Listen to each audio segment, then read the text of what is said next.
Hai guys, kita jumpa pisau korang. Jumpa pisau. Kita jumpa pisau. Alamak, kita jumpa pisau. Hai, kita dekat Kangkung. Wih, cantik. Kangkung lihat kangkung. Cantik. Kangkung lah kat Cantik. Ya Allah. Jasmine jalan dulu korang lambat sangat. Kotor. Jika pikir romantis. Ini kalau main lari.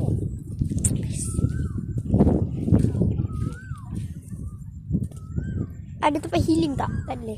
Tak ada. Wow. Kita menikmati keindahan ya. Ni suara ada lagu ni.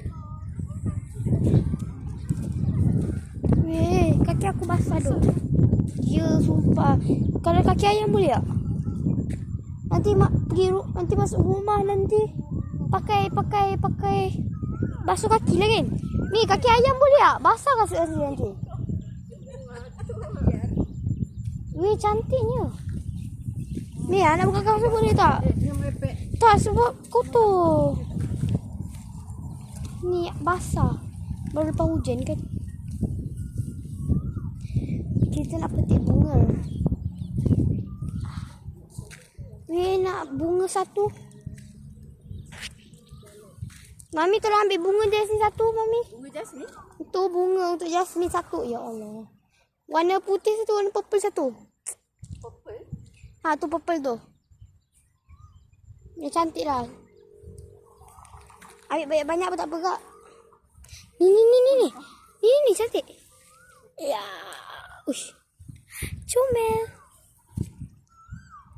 Ush, kenapa dia punya berbulu-bulu? Memanglah macam ni. Tak bahaya Ya Allah, dah lah kita pakai jubah wak. Habis wak, habis. Mi pegang bunga ni boleh tak? Mi, pegang please. Pegang please. Pegang. Kain Jasmine. Okay, kita tengah dekat bila seorang kakak air ni, dia macam sangatlah tiba-tiba. Tak, macam nak terbalikkan lah.